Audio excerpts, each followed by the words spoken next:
अफसोस भी होता है, दुख भी होता है कि हम इस वक्त कहाँ खड़े हैं। मैं कई मरतबा इस प्रोग्राम में ये बात कर चुका हूं कि हम जैसे लोग हैं, almost similar culture, similar background, हो सकता है उनका बेसिक आईक्यू लेवल भी हमारे बराबर हो, लेकिन आज हम कहाँ हैं और वो कहाँ हैं, ये आपको तबाह करेंगे। जो ऑन ग्राउंड सोर्सेज हैं उन्होंने कंफर्म कर दिया है और शुरू में छोटे हथियारों से फायरिंग का आगाज करने वाला भारत अब वादी लीपा और आजाद जम्मू और कश्मीर के ऊपर गोलाबारी शुरू कर चुका है। बल्कि अब उसने ये दावा किया है कि वो बंकर बस्टर बॉम्ब जो हैं जो ईरान पे बरसाए गए वो भी बना रहा है। जाहिर है हम ही उसका निशान। खबर आ चुकी है कि इंडिया दुनिया की तीसरी बड़ी पावर बन चुका है। ये मैं नहीं कह रहा, है जिसमें यह बताया जा रहा है कि इंडिया ने रशिया और जापान को पीछे छोड़ के दुनिया की तीसरी बड़ी पावर बन चुका है। और पिछले 24 घंटे के अंदर मकबूजा वादी के अंदर होने वाली डेवलपमेंट्स भी इसी जानिब एक बहुत क्लियर इंडिकेशन है कि भारत कुछ बहुत बड़ा करने जा रहा है। ये जब इस वक्त शुरू करेंगे, they will start from the rear, ये जो rear end of your air bases और बॉम्ब करते करते आके आएंगे। इस वाले से बताया जा रहा है कि Indian army open fire using heavy arms on forward post of Leepa valley. आपको लगता है कि हमें अब इस बारे में सोचना होगा कि हमसे कहां पे गलतियां हुई और उसका इदराक कैसे मुमकिन बनाया जाए? इंडिया के हथियार बेहतर, इंडिया के पास आदमी ज्यादा, चलिए आपके पास ये ज्यादा है, जोश और वलवला आपका ज्यादा है, 10 गुना ज्यादा है, मगर जोश और वलवले से तो नहीं जीतते ना। क्या अफगान हुकाम ने बगराम एयरबेस को $1 बिलियन के इवज अमेरिका के हवाले कर दिया है और पाकिस्तान ने अफगानिस्तान को दुश्मन अपना करार दे दिया है। बगराम एयरबेस अफगानिस्तान में, जहां से अभी पुल आउट किया था कुछ टाइम पहले अमेरिका ने, और अमेरिका अब वहां पर वापस अपना बेस बनाना चाह रहा है। क्यों बनाना चाह रहा है?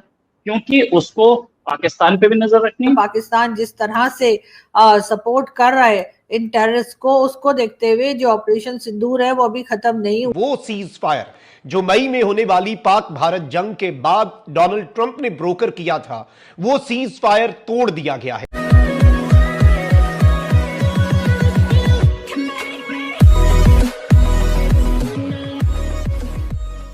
नमस्कार दोस्तों, अब पाकिस्तान का आरोप ये है कि भाई सीज़ फायर जो है इंडिया और पाकिस्तान के बीच में between LOC line of control, उसमें इंडिया ने जो है ना यहाँ पर सीज़ फायर का उल्लंघन किया है। और बात यह है कि फिर इंडिया ने यहाँ पर छोटी छोटी फायरिंग शुरू की और फिर ये बातें आगे बढ़ी। लेकिन सही मायनों में बात यह है कि भले ही सीज़ फायर का उल्लंघन किसी ने भी किया हो, चाहे भारत ने किया हो या फिर पाकिस्तान ने किया हो, लेकिन उसके बाद धुआं हो चुका है पाकिस्तान के साइड, मतलब कि POK के साइड, जो पाकिस्तान ऑक्यूपाइड कश्मीर है। और बात अभी अगर आप देखो तो यही है मुख्य बात कि अगर वहाँ से जिस गति में या फिर जिस तीव्रता के साथ हमला होता है ना, यहाँ से 5 से 10 गुना बड़ा हमला होता है वहाँ पर। और फिर वही मतलब उनका रोना शुरू हो जाता है कि देखिए इंडिया ने ये कर दिया, इंडिया ने वो कर दिया। अब सीज़ फायर चल रहा है तो चलने दो, अगर आप अटैक करोगे तो फिर यही सिचुएशन होगी। इसी के साथ ये वीडियो शुरू करता है। और हाँ दोस्तों, हो सके तो सुपर थैंक्स के जरिए हमें सहायता भी जरूर करें। वो सीज फायर जो मई में होने वाली पाक भारत जंग के बाद डोनाल्ड ट्रंप ने ब्रोकर किया था, वो सीज फायर तोड़ दिया गया है। इस वक्त जो ऑन ग्राउंड सोर्सेज हैं उन्होंने कंफर्म कर दिया है और शुरू में छोटे हथियारों से फायरिंग का आगाज करने वाला भारत अब वादी लीपा और आजाद जम्मू और कश्मीर के ऊपर गोलाबारी शुरू कर चुका है। इस सब के अंदर पाकिस्तान की अफवाज भरपूर जवाब दे रही हैं और लड़ाका तैयारे जो हैं वो भी इस वक्त मुकम्मल तौर पर तैयार हैं। इसके साथ ही साथ एक हाई पावर्ड माइक्रोवेव वेपन्स जो हैं उनका पूरा सिस्टम पाकिस्तान ने भारत के साथ बॉर्डर पर डिप्लॉय कर दिया है। और पिछले 24 घंटे के अंदर मकबूजा वादी के अंदर होने वाली डेवलपमेंट्स भी इसी जानिब एक बहुत क्लियर इंडिकेशन है कि भारत कुछ बहुत बड़ा करने जा रहा है। बगराम एयरबेस अफगानिस्तान में, जहां से अभी पुल आउट किया था कुछ टाइम पहले अमेरिका ने, और अमेरिका अब वहां पर वापस अपना बेस बनाना चाह रहा है। क्यों बनाना चाह रहा है? क्योंकि उसको पाकिस्तान पे भी नजर रखनी है, ईरान पे भी अभी हमला करने की प्लानिंग है, साथ में सेंट्रल एशिया पे भी पूरी नजर रखी जाती है। बगराम एयरबेस पे जाने का मतलब कुछ कम नहीं, बड़ी चीज। दूसरी चीज कि तालिबान उसको वो बेस दे रहा है, जो तालिबान किसी जमाने में एंटी अमेरिका होता था, वही बेस दे रहा है। ये बड़ी डेवलपमेंट है इस साउथ एशिया में, मतलब इंडियन सबकॉन्टिनेंट में। एक चीज और कि क्या है, सऊदी और पाकिस्तान का जो डिफेंस पैक्ट है उसके अगर हम कंटेक्स्ट में देखें इसको कि बागराम जा रहा है, तो क्या मतलब है इसका, क्या इसके मायने हैं, और पाकिस्तान के लिए कितनी बड़ी दिक्कत है, इंडिया के लिए भी हो सकता है दिक्कत हो, इस पे भी बात करेंगे। हमारे साथ है मेजर शिवाज साहब, लंबे अरसे तक भारतीय सेना में सर ने अपनी सर्विस दी और अब भी भारत माता की सेवा में लगे हैं आखिरी सांस तक। सर बहुत बहुत स्वागत आपका हमारी शो में। सर अमेरिका से जाना क्या मतलब है इसका? देखो रोहित, ये समझना पड़ेगा जो बागराम एयरबेस है अफगानिस्तान में, वो स्ट्रेटेजिकली लोकेटेड है और वो काबुल से करीब 60 से 90 किलोमीटर के करीब है, नॉर्थ में है। वो जो सलार टनल है उसके नज़दीक है, नॉर्थ साउथ अफगानिस्तान को जो जोड़ती है। इसकी लोकेशन इसलिए ज़्यादा इम्पोर्टेंट है, एक तो ये जो एयरबेस अमेरिका ने बनाई थी जब अफगानिस्तान में था, ये सबसे बड़ी एयरबेस है साउथ एशिया में। इसके पास 2 बड़े रनवे हैं, एक 3000 मीटर, एक 3500, सब टाइप के एयरक्राफ्ट यहाँ लैंड कर सकते हैं।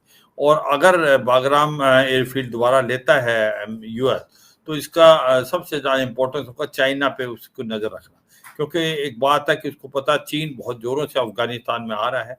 चाइना जो अभी चाइना पाकिस्तान इकोनॉमिक कॉरिडोर है उसको भी चीन की तरफ ले जाने की कोशिश, चीन अफगानिस्तान में ले जाने की कोशिश कर रहा है। इसके बाद जो क्रिटिकल मिनरल्स हैं अफगानिस्तान में, उसमें भी चीन जो ने इंटरेस्ट दिखाया है। बिजनेस भी बहुत ज़्यादा चल रहा है चीन का अफगानिस्तान में। तो इसलिए ये ज़रूरी है कि अमेरिका बागराम एयरफील्ड में दोबारा जाए, जिससे चीन पे भी कहीं ना कहीं सोवियत यूनियन था जो पहले, अभी रूस है, उस पर भी नज़र रखी जा सके, वो भी उसका एक मकसद है। तीसरा बड़ा इम्पोर्टेंट है ईरान पे। ये याद रखो कि ईरान अभी भी न्यूक्लियर हथियार बनाने की कोशिश कर रहा है। हो सकता है कि फिर आगे अमेरिका के उसकी न्यूक्लियर फैसिलिटीज को बर्बाद करने की एक प्रकार कोशिश करे, तो उसको बेसिस चाहिए। उसको बेसिस एक प्रकार पाकिस्तान ने दी हैं, मगर पाकिस्तान की जो बेसिस के ऊपर विश्वास नहीं कर सकता अमेरिका, और इसलिए उसको ये एयरफील्ड उसके लिए भी चाहिए। तीसरा बड़ा इम्पोर्टेंट चीज़ है, इसकी जो लोकेशन है वो बहुत इम्पोर्टेंट है। सेंट्रल एशियन स्टेट में भी अगर आपने नॉर्थ साउथ ट्रांसपोर्ट कॉरिडोर को भी डोमिनेट करना है, कहीं ना कहीं यूरो एशिया को भी करना है, तो वहाँ पर भी ये इससे एक बड़ा दबदबा बन जाता है अमेरिका का इस इलाके में, क्योंकि इसकी स्ट्रेटेजिक लोकेशन ऐसी है। तो ओवरऑल अमेरिका चाहेगा कि अगर इसके मिले। ये $1 मिलियन क्वेश्चन है, क्या तालिबान जो है इसको देने के लिए तैयार होगा? क्यों होगा? अगर होगा तो क्योंकि यही चांस है कि अफगानिस्तान की जो तालिबान गवर्नमेंट है वो इतनी जल्दी इस चीज़ को मानेगी नहीं, क्योंकि उसकी सोवरेनिटी का सवाल होगा अफगानिस्तान के। मगर ये भी सच्चाई है कि अफगानिस्तान की इकोनॉमी बड़ी खराब है, उसके ऊपर बहुत इकोनॉमिक सैंक्शन हैं, उसका जो रिजर्व था उसको फ्रीज कर रखा है अमेरिका ने। IMF वर्ल्ड बैंक लोन नहीं देता उसको, क्योंकि उसके अगेंस्ट केसेस बहुत हैं, और अमेरिका इनका एक प्रकार से करता धरता है, तो उसको मदद कर सकता है। तो इसको मद्देनजर रखते हो सकता है तालिबान की जो गवर्नमेंट है ये दे। मगर वाकई अगर मिल जाता है बागराम एयरफील्ड, तो ये बहुत बड़ी विक्ट्री होगी यूएस के लिए, और यूएस की ताकत इस इलाके में बढ़ेगी।